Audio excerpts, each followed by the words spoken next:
اس وقت متحدہ عرب امارات میں 7، پاکستان میں 8، بھارت میں 8:30، بنگلہ دیش میں 9 اور انگلینڈ میں سہ پہر کے 3 بجا چاہتے ہیں۔ پیش خدمت ہے حالات حاضرہ کا پروگرام سیربین۔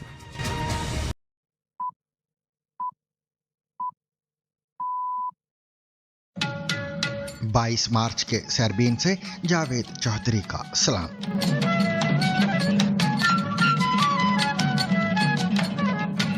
امریکہ اور ایران کے درمیان کشیدگی ایک نئے مرحلے میں داخل۔ امریکی صدر نے خبردار کیا کہ اگلے 48 گھنٹوں میں اگر آبنائے ہرمز کو کھولا نہ گیا تو امریکہ ایران کے پاور پلانٹس کو مکمل طور پر تباہ کر دے گا۔ صدر ٹرمپ کا یہ بھی کہنا ہے کہ ایران معاہدہ کرنا چاہتا ہے لیکن میں نہیں۔ We can have dialogue, but I don't want to do a ceasefire. You don't do a ceasefire when you're literally obliterating the other side. They don't have a navy, they don't have an air force, they don't have any equipment, they don't have any spotters, they don't have anti-aircraft, they don't have radar, and their leaders have all been killed at every level. Tehran میں اسرائیلی حملے کے بعد ایران کے جوابی حملوں سے اسرائیلی شہروں میں شدید تباہی۔ ایرانی پارلیمنٹ کے اسپیکر محمد باقر کالیباف کے مطابق اب اسرائیل کی فضائیں محفوظ نہیں اور تنازع ایک نئے مرحلے میں داخل ہو گیا ہے۔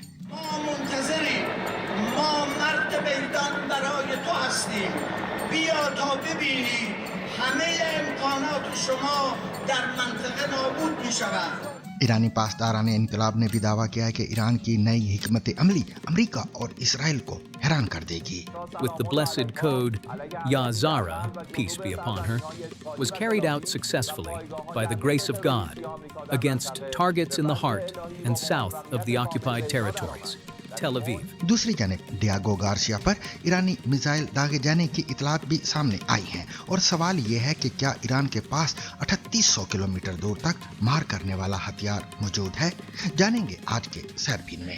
عالمی رہنماؤں نے بھی توانائی کے حوالے سے اہم اعلان کیا ہے۔ G7 ممالک کے رہنماؤں نے کہا ہے کہ ہم عالمی توانائی کی فراہمی کو سہارا دینے کے لیے تیار ہیں۔ What we've agreed upon is to use any necessary tools, if need be, to stabilize the market, including the potential release of necessary stockpiles. اور پھر وہ عام سوال کہ آبنائے ہرمز کو کون کنٹرول کرتا ہے اور کیا اسے مکمل طور پر بند کیا جا سکتا ہے، اور اگر بند کیا جائے تو اس کی معاشی اور سیاسی قیمت کیا ہوگی؟ آج کے پروگرام میں ہم اس پر تفصیل سے بات کریں گے اور اس کے ساتھ ساتھ ایک دو اہم سوالوں کا جواب دینے کی کوشش بھی کریں گے۔ آبنائے ہرمز کو کون کنٹرول کرتا ہے اور کیا اسے پوری طرح بند کیا جا سکتا ہے، اور جنگ جاری رہنے اور اسٹریٹ آف ہرمز کے بند رہنے کی معاشی اور سیاسی قیمت کیا ہو سکتی ہے۔ ساتھ ہی ہم دیکھیں گے کہ چین کے ساتھ ایران کا ہونٹ اور دانتوں جیسا تعلق اب کیسا ہے، اور شمالی کوریا ایرانی جنگ کے باوجود کیوں بے خوف نظر آتا ہے۔ دوسری جانب فیس بک نے انفلوئنسرز کو ماہانہ $3000 دینے کی پیشکش کی ہے۔ اس اسکیم سے کون فائدہ اٹھا سکتا ہے، یہ بھی آپ آج ہی جان سکیں گے۔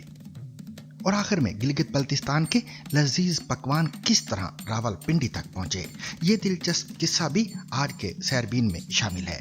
اور یہ ہے لقمن، چومین ٹائپ کا ہوتا ہے، اس میں نوڈلز وغیرہ ہم خود بناتے ہیں، دیسی گھی میں بناتے ہیں۔ اور یہ چھپ شروع ہو گیا قیمے والی روٹی، اس کے اندر قیمہ ہوتا ہے۔ اس کے علاوہ مزید خبریں بھی آج کے سیربین میں شامل رہیں گی، مگر ہمیشہ کی طرح پہلے اہم عالمی خبروں کا خلاصہ۔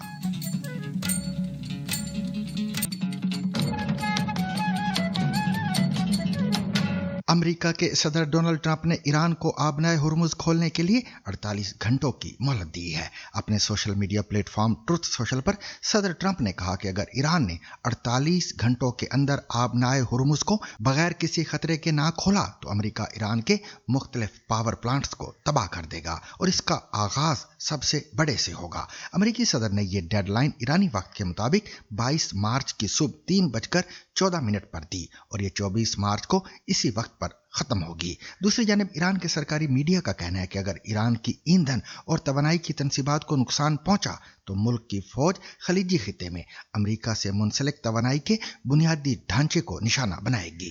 चंद लम्हे पहले अमेरिकी सदर डोनाल्ड ट्रंप ने ईरान के बारे में अपने social media platform truth social पर नए बयानात भी शेयर किए हैं। अमेरिकी अखबार न्यूयॉर्क टाइम्स पर छपने वाले एक तज्जिए पर रद्द-ए-अमल देते हुए अमेरिकी सदर ट्रंप ने कहा कि अमेरिका ने ईरान को नक्शे से मिटा दिया है। उन्होंने इस तासुर को मुस्तरद किया कि वो ईरान में अपने अहदाफ हासिल करने में नाकाम रहे हैं और कहा कि जी हां, मैंने अपने अहदाफ हासिल कर लिए हैं और मुकर्ररा वक्त से कई हफ्ते पहले उनकी क़यादत खत्म हो चुकी है, उनकी बहरिया और फिजाइया तबाह हो चुकी है, उनके पास अब दिफा के लिए कुछ नहीं बचा और वो मुआहिदा करना चाहते हैं, लेकिन मैं नहीं। We can have dialogue, but I don't want to do a ceasefire. You know, you don't do a ceasefire when you're literally obliterating the other side. They don't have a navy, they don't have an air force, they don't have any equipment they don't have any spotters, they don't have anti-aircraft, they don't have radar, and their leaders have all been killed at every level. We're not looking to do that. Iran और America के दरमियान जारी कशीदगी अब एक नए और गैर यकीनी मरहले में दाखिल होती दिखाई दे रही है, जहां बयानात, जवाबी कार्रवाइयां और हिकमत अमली एक दूसरे से मुतसादिम नजर आ रही हैं।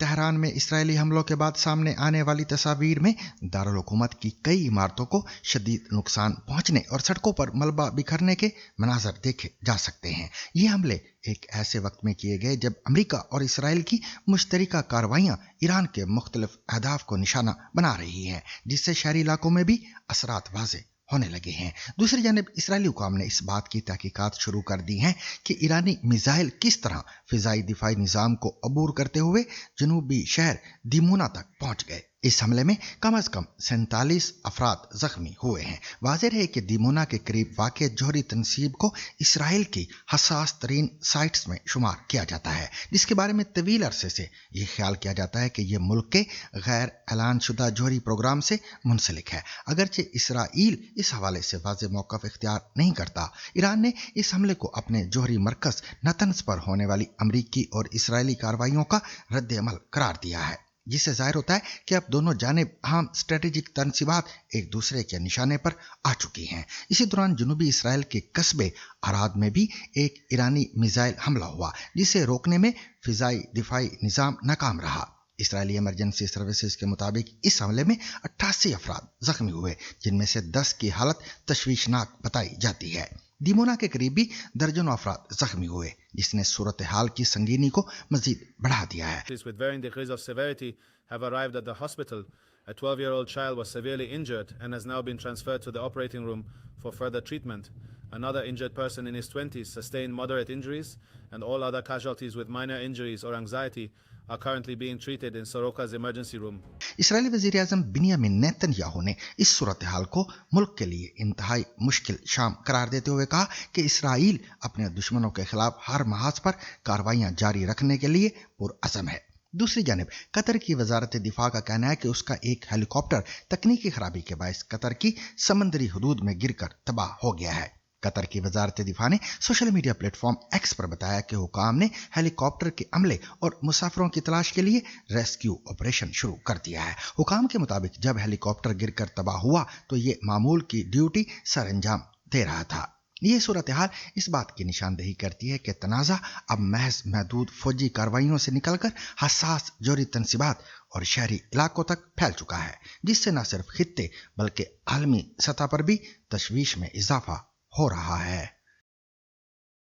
ईरानी पासदारान इनकलाब के space force commander Seyed Majid Mousavi ने दावा किया है कि ईरान न सिर्फ इसराइल की फ़िज़ाओं में बरतरी हासिल कर चुका है, बल्कि वो नई हिकमत अमली और जदीद लॉन्च सिस्टम्स के ज़रिए अमेरिका और इसराइल को हैरान करने की सलाहियत भी रखता है। उनके मुताबिक रात के दौरान मज़ीद मिसाइल हमले मुतवक्के हैं, जो इस बात का इशारा है कि ईरान महज दिफाई नहीं बल्कि जारहाना पोजीशन में भी आ चुका है। दूसरी जानब ईरानी फौजी ज़राए ने इंदिया दिया है कि अगर अमेरिका ने ईरान के अहम तेल टर्मिनल खरग जजीरे को निशाना बनाया तो उसके जवाब में ईरान न सिर्फ आबनाए हुर्मुज़ बल्कि बहरा अहमर और आबनाए बाब अल मंदीब जैसे आलमी तिजारती रास्तों को भी गैर मुस्तहकम कर सकता है। Liquid fuel systems, heavy warheads, bunker busting, and multi-warhead missiles such as Qadr, Khorramshahr, Khaybar Shekan, and medium-range Shiam and Zulfiqar, as well as destructive drones, were used. In continuation of this wave, attacks on West Jerusalem, Haifa, and Al-Zafra, base of the American terrorist army in the region, were also successfully carried out by the grace of God. Irani parliament के speaker Mohammad बाकिर कालीबाफ ने भी इस तासुर को तकवीयत दी है कि तनाज़ा एक नए मरहले में दाखिल हो चुका है। उनके मुताबिक इसराइल के हसास इलाकों खसूसन दिमोना में मिसाइल दिफाई निज़ाम की नाकामी इस बात का सबूत है कि अब इसराइल की फ़ज़ाएं मुकम्मल तौर पर महफूज नहीं रहीं। उधर इसराइल में हालिया ईरानी हमलों के बाद दर्जनों अफराद के जख्मी होने की इतलात हैं, जिससे वाज़ेह होता है कि ईरान अब भी हमला करने की मुअस्सर सलाहियत रखता है। ताहम दिफाई माहिरीन इस बात की निशानदेही करते हैं कि ईरान के पास तवील फासले तक मार करने वाले मिसाइलों की तादाद महदूद है और इन्हें लॉन्च करने के दौरान रोका भी जा सकता है। दूसरी तरफ अमेरिकी सदर डोनाल्ड ट्रंप के बयानात में वाज़ेह तज़ाद भी देखा जा रहा है। एक जानब वो कहते हैं कि जंग तकरीबन मुकम्मल हो चुकी है, जबकि दूसरी जानब अमेरिकी अफवाज और मेरीन यूनिट्स की खित्ते में मुसलसल आमद इस बात की निशानदेही करती है कि अमेरिका मुमकिन तौर पर तवील जंग की तैयारी कर रहा है। अमेरिका के मुमकिन अहदाफ में ईरान की फौजी और जौहरी सलाहियत को महदूद करना शामिल था। ताहम अब तक ना तो ईरान की मुकम्मल अस्करी ताकत को ख़त्म किया जा सका है और ना ही उसके मिसाइल और ड्रोन हमले रुक सके हैं।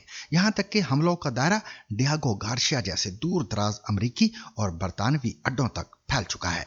मजीद बरा अमेरिका की जानिब से खरक जजीरे पर मुमकिन कार्रवाई की इतलात भी सामने आई हैं, जिसे ईरान की तेल बरामदाद की शरह समझा जाता है। दिफाई तज्जियाकारों के मुताबिक अगर ये हमला होता है तो इससे ईरान को शदीद मुआशी नुकसान पहुंच सकता है, लेकिन इसके साथ ही पूरे खित्ते में एक बड़ी जंग भड़कने का खतरा भी बढ़ जाएगा। दिलचस्प बात यह है कि सदर ट्रंप अब ना तो ईरान में हुकूमत की तब्दीली की बात कर रहे हैं और ना ही हथियार डालने का मुतालबा दोहरा रहे हैं, जो उनके इब्तिदाई बयानात का अहम हिस्सा था। इससे तासुर मिलता है कि अमेरिका अपनी हिकमत अमली में लचक पैदा कर रहा है या शायद ज़मीनी हकायक के मुताबिक अपने अहदाफ महदूद कर रहा है।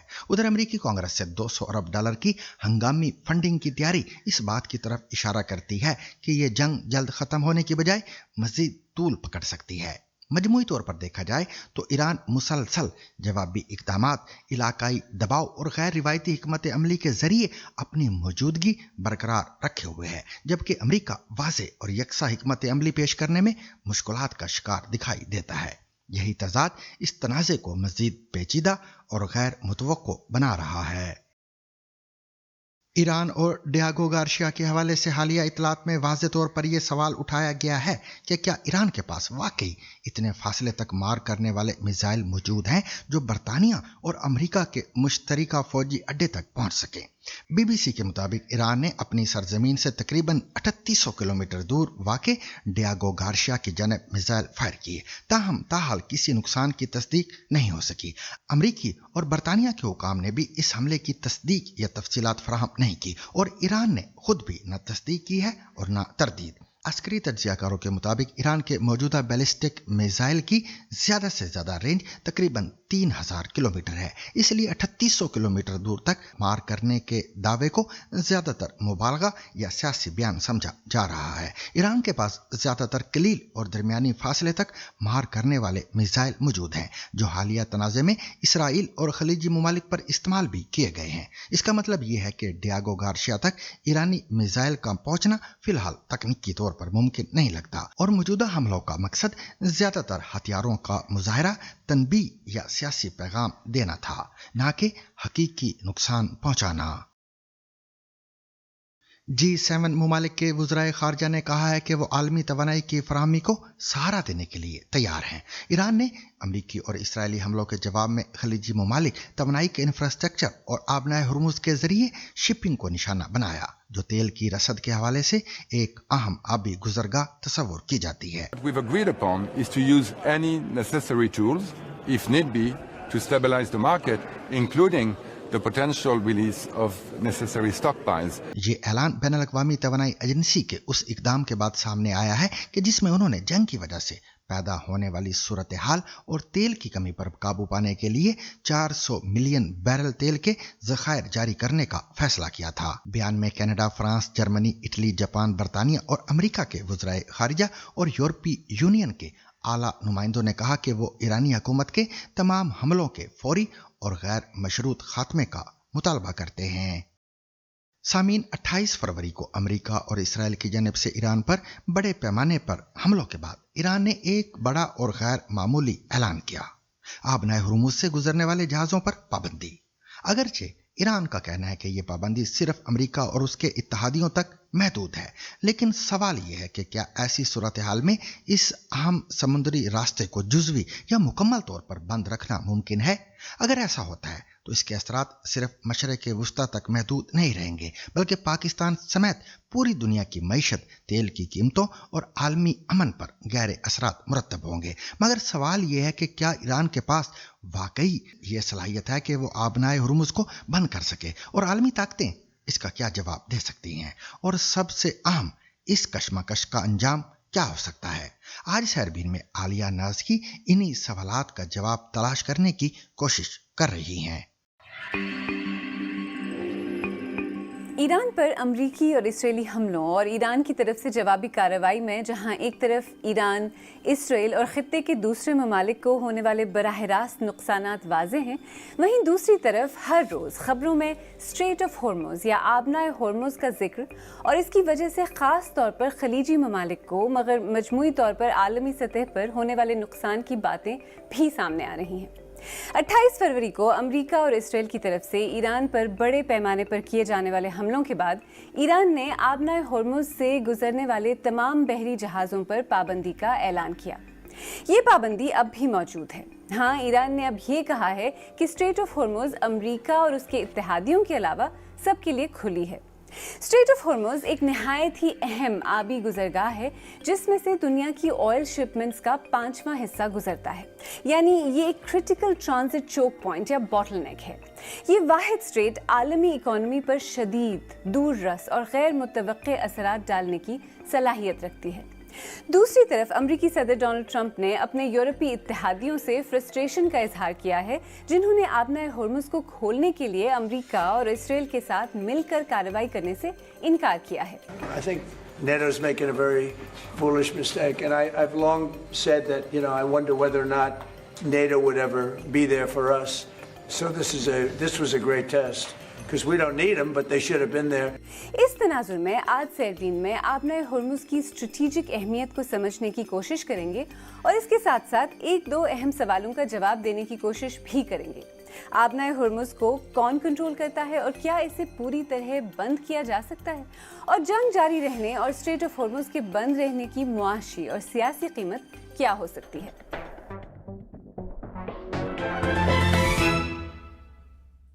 आइए सबसे पहले ये देखते हैं कि स्ट्रेट ऑफ होर्मुज क्या है, कहाँ है और कितनी अहमियत रखती है।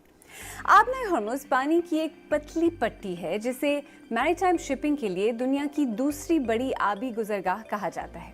ये ईरान, मुत्तहिदा अरब इमारात और ओमान के दरमियान वाक़ है। अपने सबसे पतले हिस्से पर इसकी चौड़ाई तकरीबन 21 मील है और यहाँ से ईरान के अलावा इराक, कुवैत, कतर, सऊदी अरब और मुत्तहिदा अरब इमारात का तेल, गैस और दीगर पेट्रोलियम मसनूआत सप्लाई की जाती हैं।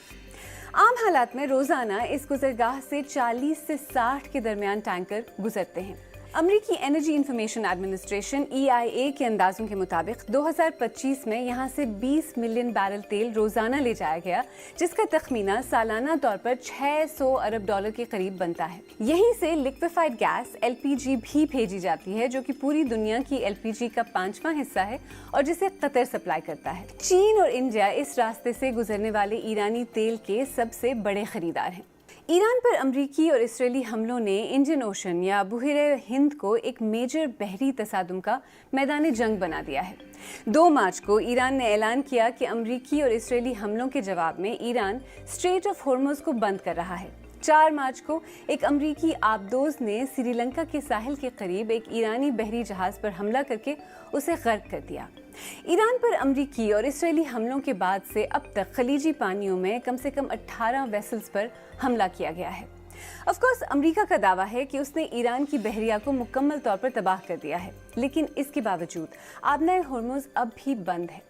यानी एक तरफ अगर माहिरीन ये कहते हैं कि ईरान के पास इस गुज़रगाह को मुकम्मल तौर पर कंट्रोल करने की ताकत और सलाहियत बाकी नहीं रही, दूसरी तरफ ये बात भी सच साबित हो रही है कि स्ट्रेट ऑफ होर्मुज़ में ईरान की स्ट्रैटेजी का महवर उसकी बहरी ताकत या कंट्रोल नहीं है। अगर ईरान साहिल से ड्रोन और मिसाइल हमले कर सकता है तो वो मौसर तरीके से इस गुज़रगाह में शिपिंग पर खलल डाल सकता है। यहाँ जो सवाल जहन में आता है वो ये है कि ईरान आखिर कब तक इस गुज़रगाह को इस तरह बंद रख सकता है। मैंने इस बारे में इस्लामाबाद में सिक्योरिटी अमूर के तज्ज़ियाकार उमर फारूक से बात की। मेरा ख्याल है अभी तक कोई प्रेडिक्शन मेरे सामने नहीं आई, मैंने नहीं देखी कि ईरानियंस कितने अरसे तक बंद कर सकेंगे।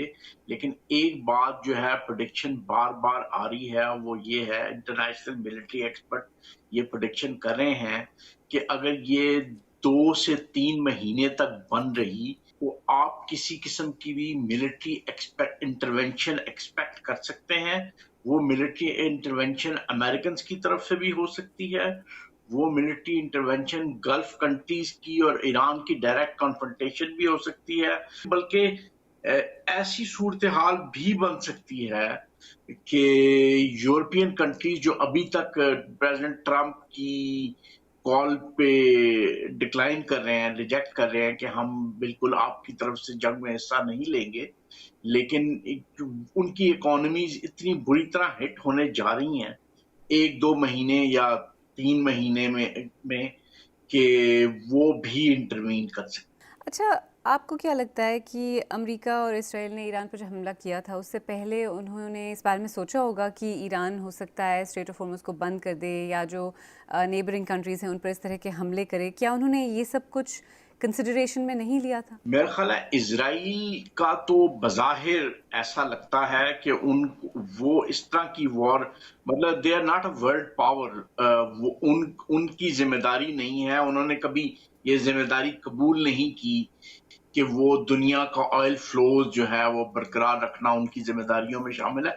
अमेरिकन ये जिम्मेदारी हमेशा लेते रहे हैं कि वेस्टर्न यूरोप को और जापान को, कोरिया को, इंडिया को ऑयल का फ्लो, जो फ्री वर्ल्ड को ऑयल का फ्लो कोल्ड वॉर के ज़माने से वो ये जिम्मेदारी अपने ऊपर लेते रहे हैं। मेरा ख्याल ये है कि प्रेसिडेंट ट्रंप की जो स्टेटमेंट्स हैं उनसे ये अंदाजा होता है कि प्रेसिडेंट ट्रंप ने बिल्कुल ये फैक्टर नहीं कंसिडर किया था कि ईरानियंस इस बुरी तरह स्ट्रेट ऑफ होर्मुज़ को बंद करेंगे।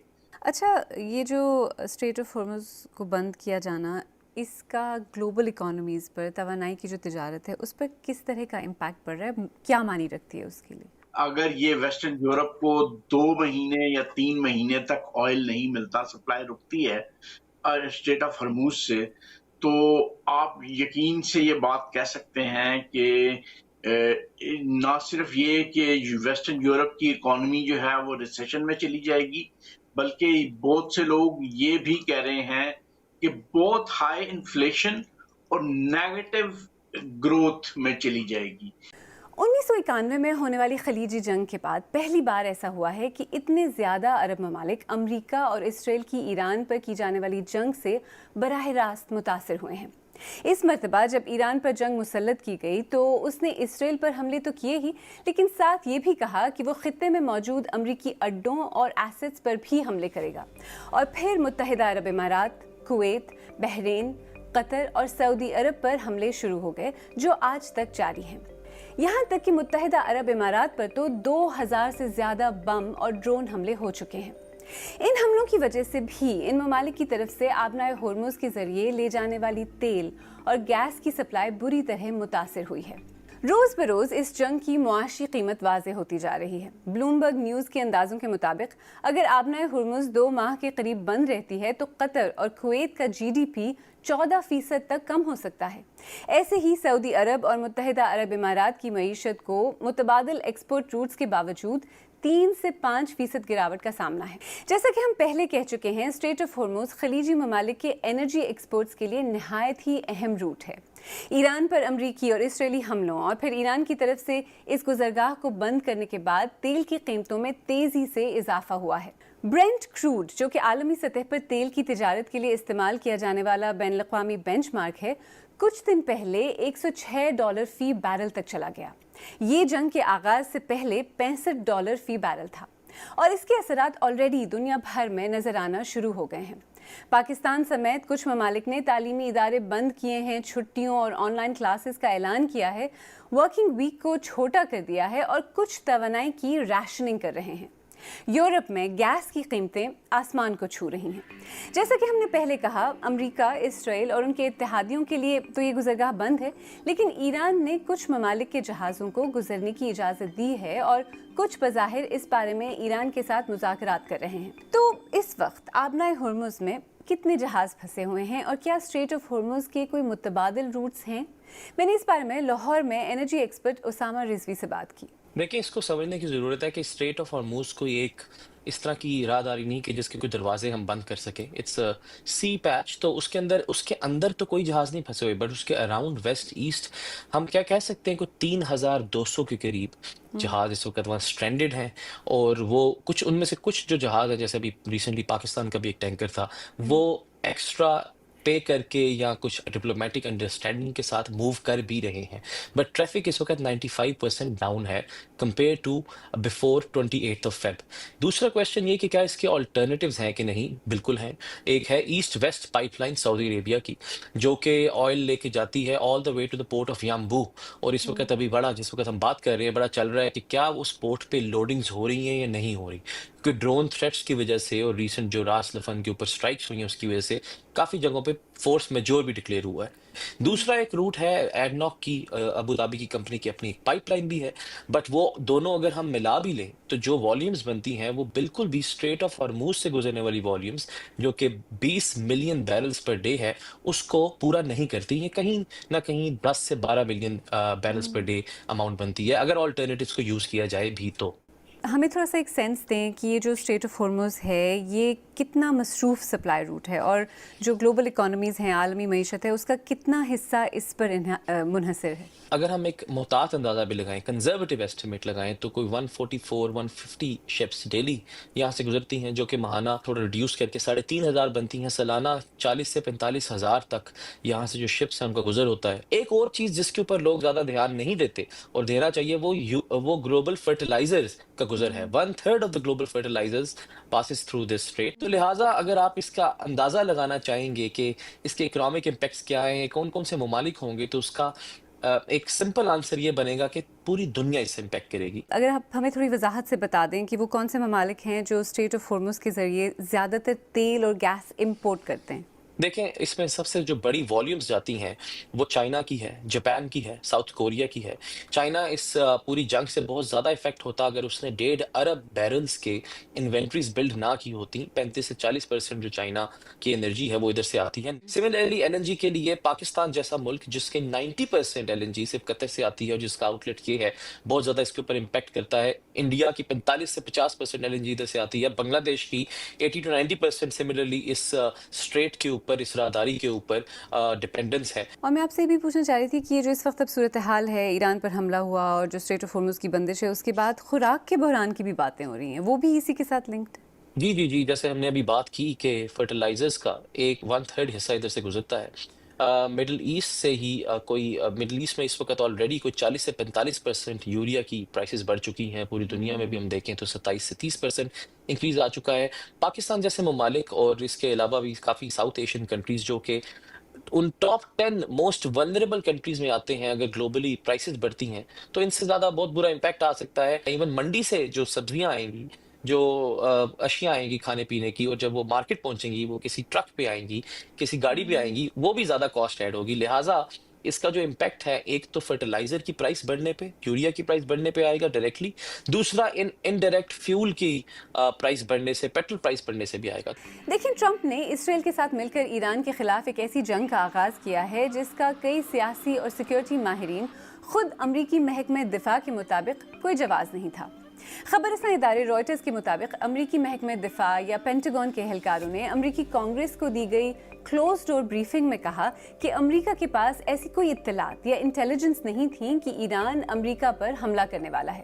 اور جہاں تک ایران کے نیوکلیئر پروگرام کا سوال ہے تو اقوام متحدہ سمیت دیگر ماہرین کہہ چکے ہیں کہ ایران کی طرف سے کوئی فوری جوہری خطرہ بھی نہیں تھا. صدر ٹرمپ کے ناقدین اور خود ان کی انتظامیہ کے اندر سے اس طرح کی باتیں بھی ہو رہی ہیں کہ یہ دراصل اسرائیل کی جنگ تھی جو اب امریکہ لڑ رہا ہے. خیر یہ کہنا غلط نہیں ہوگا کہ ایران پر یہ جنگ صدر ٹرمپ کی باقی تمام فورن پالیسی ترجیحات پر حاوی آ چکی ہے. اس کی ایک بڑی وجہ تیل کی عالمی سپلائی میں خلل اور اس کی وجہ سے دنیا بھر میں تیل اور گیس کی قیمتیں ہیں اور اس کا اثر آلریڈی نظر آنا شروع ہو گیا ہے. موٹر کلب اے کے مطابق امریکہ میں گاڑیوں کے استعمال کے لیے ریگولر تیل کی اوسطاً قیمت جو جنگ سے پہلے $2.98 تھی بدھ تک بڑھ کر $3.84 ہو چکی تھی. یہاں یہ یاد رکھنا بھی ضروری ہے کہ امریکہ میں صدر ٹرمپ کی اپروول ریٹنگ آلریڈی کم ہو رہی ہے. The American people do not want an endless war. The administration doesn't seem to know what it's doing. اگر ایران کے ساتھ یہ جنگ زیادہ لمبی چلتی ہے اور اس کے اثرات کاسٹ آف لیونگ اور مہنگائی سے پہلے سے پریشان امریکی شہریوں کے لیے واضح ہو جاتے ہیں تو صدر ٹرمپ کے لیے مشکلات میں اضافہ ہو سکتا ہے. تو جس طرح فی الحال ایران بظاہر آبنائے ہرمز کو ڈومینیٹ کر رہا ہے اس صورت میں صدر ٹرمپ کے پاس کیا آپشنز رہ جاتے ہیں؟ بہت زیادہ آپشنز نہیں ہیں ٹرمپ صاحب کے پاس، اور اس کی بنیادی وجہ یہ ہے کہ دنیا کے تقریباً تمام ممالک جو ان کے سارے الائز تھے انہوں نے ہاتھ اٹھا دیے، اور اکثر لوگ اب بہت اوپنلی یہ کہہ رہے ہیں کہ یہ انلیگل جنگ آپ نے شروع کی تھی. لوگ یہ ضرور مانتے ہیں کہ ہرمز کو جو بندش کی ہے ایران نے وہ بھی غیر قانونی ہے، but at the same time وہ یہ بھی تسلیم کر رہے ہیں کہ یہ جنگ ہی انلیگل تھی. ایران وہ ایران نہیں رہے گا اس تباہی کے بعد جو 28 فروری کو تھا، لیکن اس کا مطلب یہ بھی ہوگا کہ سوائے بات چیت کے، سوائے گیو ان کرنے کے، there is no other way کہ یہ جنگ رک سکے. ایرانینز بالکل ایڈمنٹ ہیں، وہ اس بات پہ اڑے ہوئے ہیں کہ وہ چاہے کچھ بھی اس کی قیمت ادا کرنی پڑے وہ قیمت ادا کریں گے. اس لیے اب ٹرمپ صاحب کے پاس بھی سوائے اس کے کوئی چارہ نہیں ہے کہ کوئی گفت و شنید کا راستہ نکالیں. اور صدر ٹرمپ کی مشکلات کا ایک پہلو امریکہ کے یورپی اتحادیوں کے ساتھ ان کی بڑھتی ہوئی جھنجھلاہٹ یا فرسٹریشن بھی ہے. آبنائے ہرمز کے معاملے پر امریکہ چاہتا ہے کہ یورپی ممالک امریکہ کے ساتھ مل کر اس گزرگاہ سے گزرنے والے جہازوں اور ٹینکرز کو حفاظت فراہم کرنے کے لیے اپنی اپنی بحریہ کا استعمال کریں. ایک ایک کر کے تمام یورپی ممالک اس سے انکار کر چکے ہیں. جرمنی نے کہا کہ یہ not a matter for NATO, یعنی نیٹو کا معاملہ نہیں ہے. فرانس بھی یہ بات واضح کر چکا ہے کہ جب تک جنگ جاری ہے وہ اپنی بحریہ کو آبنائے ہرمز میں ڈپلوائے نہیں کرے گا. جرمنی اور فرانس کے علاوہ فن لینڈ، اٹلی، برطانیہ، نیدرلینڈز، لگزمبرگ، یونان، جاپان اور آسٹریلیا نے بھی اسی طرح اس معاملے میں انوالو ہونے سے انکار کر دیا ہے. اس کی وجہ کیا ہے؟ ٹرمپ کا جو خود برتاؤ رہا ہے ان ممالک کے ساتھ گزشتہ جب سے وہ سال سوا سال سے جب سے وہ دوسری دفعہ برسر اقتدار آئے ہیں وہ بہت اچھا نہیں تھا. مثال کے طور پہ یہ جو ٹیرف وار شروع ہوئی ہے، اس ٹیرف وار میں انہوں نے ہر کو رگڑنا چاہا ہے. لوگ انہیں بہت سی چیزوں سے منع کرتے رہے، انہوں نے کسی کی بات نہیں سنی، اور وہ جو خود وہ سمجھتے رہے، یا اب وہ اسرائیلیوں کے زیر اثر جو کچھ سمجھ رہے ہیں اسی پر چلتے رہے. چنانچہ اب وہ ٹرمپ صاحب کا ساتھ دینے کے لیے بالکل قطعی تیار نہیں. جہاں تک امریکہ کا سوال ہے، امریکہ پر اب جو یہ جنگ ہے، ایران پر جو ان کی جنگ ہے، اس کے اثرات نمایاں وہاں بھی ہونا شروع ہو گئے ہیں کیا؟ دیکھیے اس کے دو پہلو ہیں، ایک تو معاشی پہلو ہے اور ایک سیاسی پہلو ہے. سیاسی پہلو تو یہ ہے کہ اس خطے میں اب امریکہ کی وہ قوت، وہ طاقت نہیں رہے گی، یہ اکثر مبصرین کہہ رہے ہیں. چنانچہ وہ جو کیونکہ اب خلیجی ممالک کو بھی یہ احساس بڑی تیزی سے ہو گیا ہے کہ امریکہ ہماری حفاظت نہیں کر سکتے، وہ آئرن ڈوم نہیں کر سکتے جس پر انہیں اعتقاد تھا، جس پر انہیں تکیہ تھا. تو انہیں اب کچھ نہ کچھ لوکلی، ریجنلی کرنا پڑے گا. پاکستان کا رول بڑھ جائے گا اور بڑھ سکتا ہے. शायद हिंदुस्तान का रोल कम से कम यूएई की हद तक शायद बढ़ सकता है, लेकिन इसका जो मुआशी पहलू है अमेरिका पर भी वो तबाहकुन है, और एक ऐसे साल में तबाहकुन है जब मिड टर्म इलेक्शंस होने वाले हैं। ट्रम्प साहब की रेटिंग्स बहुत कम हो गई हैं, ईरान वॉर के लिए जो सपोर्ट है अमेरिकन में बहुत कम हो गई है। उस वक्त oil prices have gone up, already diesel की प्राइस लोग कहते हैं कि $5 तक पहुंच गई है, जो कि $3.5 के आसपास थी जंग से पहले। जो गैसोलीन की प्राइस है पेट्रोल की, वो तकरीबन $4 तक पहुंच गई है, जो तकरीबन 2.9 2.8 हुआ करती थी बिफोर दिस जंग। उसका नतीजा डाउन द लाइन भी आएगा कि ग्रॉसरीज की प्राइसिंग बढ़ेगी, ट्रांसपोर्टेशन की प्राइसिंग बढ़ेगी, एयर फेयर बढ़ेंगे, इन्फ्लेशन बढ़ेगा, सप्लाई चेन इम्पैक्ट होगी। तो इससे ट्रम्प साहब का नुकसान ही होगा, उनका वो फ़ायदा नहीं होगा जिसकी वो तवक्को लेकर के इस जंग में कूदे थे। देखिए, हकीकत तो ये है कि इस वक्त अमली तौर पर स्ट्रेट ऑफ हॉर्मुज़ बंद है।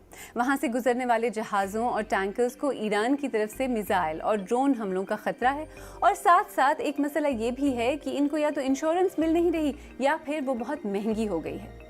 माहिरीन कहते हैं कि ये बंदिश जितनी तवील होगी, तेल की कीमतें उतनी ही बढ़ेंगी, और इसकी वजह से आलमी मईशत और सियासत पर असरात भी। प्रोग्राम के आगाज में हमने 2 सवाल पूछे थे। आबनाए हॉर्मुज़ को कौन कंट्रोल करता है और क्या इसे पूरी तरह बंद किया जा सकता है, और जंग जारी रहने और स्ट्रेट ऑफ हॉर्मुज़ के बंद रहने की मुआशी और सियासी कीमत क्या हो सकती है। दोनों सवालों के जवाब वाज़ेह हैं। इस वक्त अमली तौर पर स्ट्रेट ऑफ हॉर्मुज़ पर ईरान का कंट्रोल है। ईरान तय कर रहा है कि कौन से जहाज इस गुजरगाह से बहिफाजत गुजरेंगे और कौन से नहीं, और इस बंदिश की मुआशी कीमत इस खित्ते से हज़ारों मील दूर इलाकों और ममालिक में ऑलरेडी महसूस की जा रही है, जहां बच्चों के स्कूल कॉलेज से लेकर दफातर में काम तक मुतासिर हो रहा है। जहां तक इसके सियासी असरात का ताल्लुक है, तो माहिरीन कहते हैं कि एक तरह से अमेरिका इस वक्त काफ़ी तन्हा नज़र आ रहा है। उसके रिवायती इत्तेहादियों ने न तो ईरान के खिलाफ इस जंग में हिस्सा लिया और न ही आबनाए हॉर्मुज़ के मामले में उसके साथ खड़े नजर आते हैं। वैसे तो सदर ट्रंप ने कहा है कि हमें भी उनकी ज़रूरत नहीं, लेकिन अब भी ये पूरी तरह वाज़ेह नहीं कि इसके अमेरिका और इन ममालिक के ताल्लुकात पर लॉन्ग टर्म असरात क्या और कितने गहरे होंगे। अमेरिका और इसराइल की जानिब से ईरान के खिलाफ छेड़ी गई जंग के बाद शुमाली कोरिया के रहनुमा किम जोंग उन के जहन में भी कुछ पेचीदा ख्यालात होंगे। शुमाली कोरिया ने सूरत के साथ इस हमले की मजम्मत की थी और इसे बिला जवाज जारहियत करार दिया था। इसकी वजह यह है कि ईरान और शुमाली कोरिया ने 1979 के बाद से अमेरिका मुखालिफ फ्रंट लाइन ब्लड लाइन्स बना रखा है, जिसके तहत दोनों ममालिक ने मिसाइलों की तैयारी में भी ताउन किया है। शुमाली कोरिया के एक साबिक सफारतकार ने नाम ना जाहिर करने की शर्त पर BBC को बताया कि ईरान शुमाली कोरिया के हथियारों की सबसे बड़ी मंजिल है। ताहम तज्जियाकारों का कहना है कि 2 चीजें शुमाली कोरिया को ईरान के मुकाबले में बहुत ज्यादा फायदेमंद सूरत हाल में डाल देती हैं। सन 2003 के इराक जंग के दौरान उस वक्त शुमाली कोरिया के रहनुमा किम जोंग 50 रोज के लिए मंजरनामे से गायब हो गए थे। जनूबी कोरिया की इंटेलिजेंस के मुताबिक उन्होंने अपना ज्यादातर वक्त दारुल-हुकूमत प्यांगयांग से 600 किलोमीटर दूर एक कंपाउंड के एक बंकर में गुजारा था। लेकिन मौजूदा ईरान, अमेरिका और इसराइल तनाज़े में इसके बरक्स किम जोंग उन अवामी नजरों से ओझल नहीं हुए। यहाँ तक कि ईरान के रहबर आला अली खामनाई की हलाकत के बावजूद भी वो कहीं नहीं छुपे।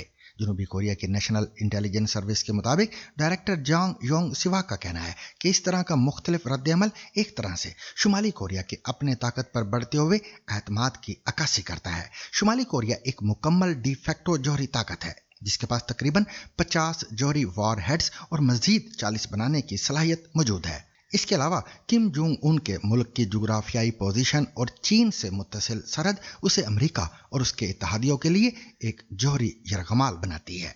चीन के साथ 1961 का दिफाई मुआहदा और हालिया रूसी ताल्लुकात शुमाली कोरिया की पोजीशन को मजीद मजबूत करते हैं। तज्जियाकारों के मुताबिक ईरान के मुकाबले में शुमाली कोरिया इसलिए बेखौफ दिखाई देता है क्योंकि उसके पास जौहरी हथियार हैं। चीन की पुष्टपनाही भी मौजूद है। नतीजतन ईरान की जंग ने शुमाली कोरिया के रहनुमा में ये तासुर मजीद पुख्ता कर दिया है कि वो अपने जौहरी हथियारों और जुग्राफियाई फायदों की बुनियाद पर खित्ते में अपनी पोजीशन बरकरार रख सकते हैं। सोशल मीडिया प्लेटफॉर्म फेसबुक ने कंटेंट क्रिएटर्स को एक माह में $3,000 तक देने का ऐलान किया है। फेसबुक, जिसके दुनिया भर में सार्फिन की तादाद 3 अरब से ज्यादा हो चुकी है, का कहना है कि ये स्कीम उन कंटेंट क्रिएटर्स यानी तख्लीककारों के लिए है जिनके दीगर वीडियो शेयरिंग प्लेटफॉर्म्स जैसा कि इंस्टाग्राम, टिकटॉक और यूट्यूब पर 1 मिलियन यानी 10 लाख से ज्यादा फॉलोअर्स हैं। ताहम कम फॉलोअर्स रखने वाले भी इस स्कीम के तहत माहाना $1,000 कमा सकते हैं।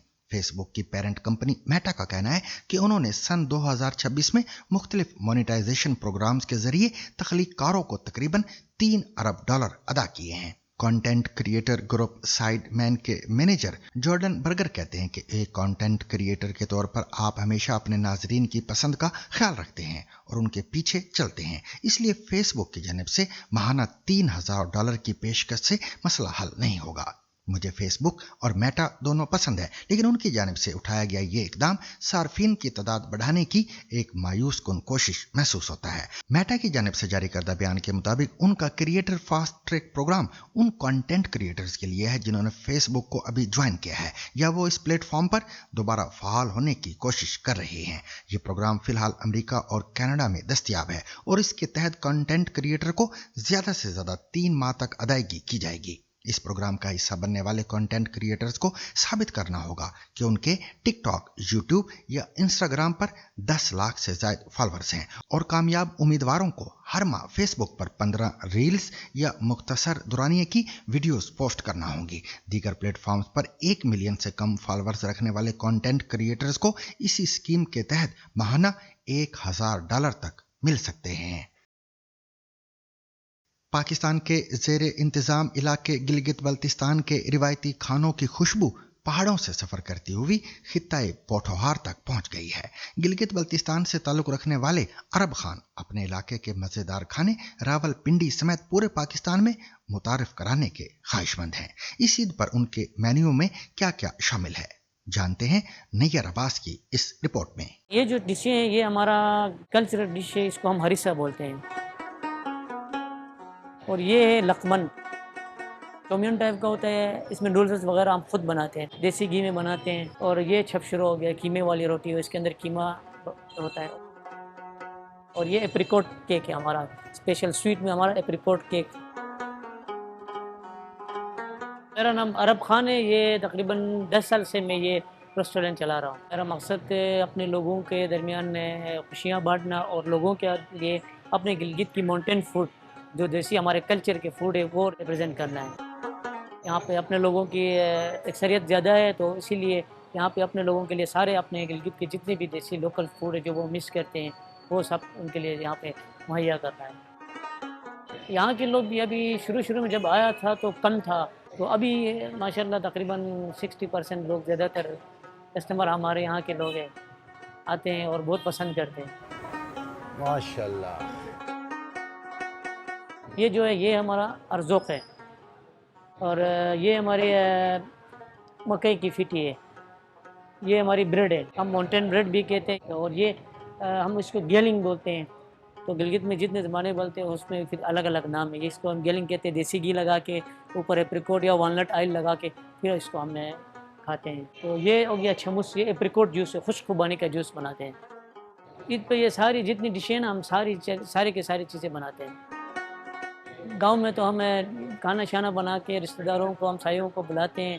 यहाँ पे फिर जितनी डिशें हम से रह जाती हैं वो फिर ईद पे हम सारी चीज़ें वो कर लेंगे। बहुत ही ज़्यादा मेहनत लगती है इसको। तकरीबन ये हरी से ये इसको बनाने में तकरीबन 6-7 घंटे हमारा सिर्फ इसी को बनाने में लगता है। हमारा ये जो माउंटेन फूड बनाते हैं ना, इसमें जितनी भी लाज़िमात यूज़ होता है ये हम गिलगित से मंगवाते हैं। यहाँ पे हमने इलाके के हिसाब से रखा है। यहाँ पे ज़्यादातर तादाद जो है वो स्टूडेंट्स की है, उस हिसाब से हमने कम प्राइस रखा हुआ है।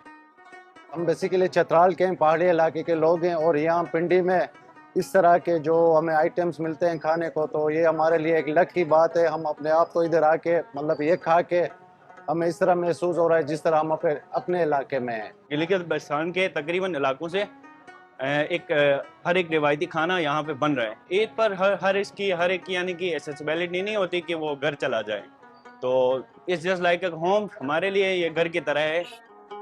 देसी चीज़ों की तरफ, माउंटेन फूड की तरफ ज़्यादा आजकल توجہ دے, صحت کے لیے بھی یہ صحیح ہے. تو اس میں کوئی اسپائسی وغیرہ کوئی زیادہ فوڈ نہیں ہے, بس سمپل چیزیں ہوتی ہیں. نیّر عباس کی اس رپورٹ کے ساتھ ہی آج کا سیربین اپنے اختتام کو پہنچا. مجھے اور میری پوری ٹیم کو کل تک کے لیے اجازت دیجیے, لیکن اجازت لینے سے پہلے اب تک کی خاص خبریں.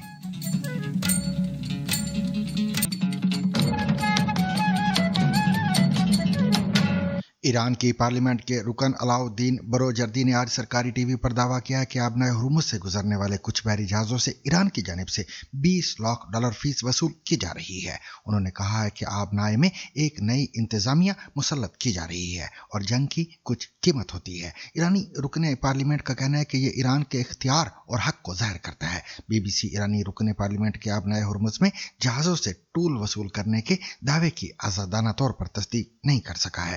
اسرائیل میں ایمرجنسی سروسز کے حکام کا کہنا ہے کہ سنیچر کو ملک میں ایک جوہری تنصیب کے قریب ہونے والے ایرانی میزائل حملوں میں زخمی ہونے والے افراد کی تعداد 160 سے تجاوز کر گئی ہے. حکام نے بتایا کہ ایرانی میزائل حملے اسرائیل کے علاقے اراد اور دیمونا میں ہوئے تھے. ان کا کہنا ہے کہ بیلسٹک میزائل حملوں میں 84 افراد ارد اور 78 افراد دیمونا میں زخمی ہوئے ہیں. یہ دونوں قصبے ایک اسرائیلی جوہری تنصیب کے قریب واقع ہیں. عالمی جوہری توانائی ایجنسی IAEA کے مطابق اسے جوہری تحقیق کے اس مرکز کو نقصان پہنچنے کی کوئی اطلاع نہیں ملی ہے. یاد رہے کہ حملے کا نشانہ بننے والا دیمونا نامی قصبہ اسرائیلی جوہری تنصیب سے لگ بھگ 13 کلومیٹر دور واقع ہے.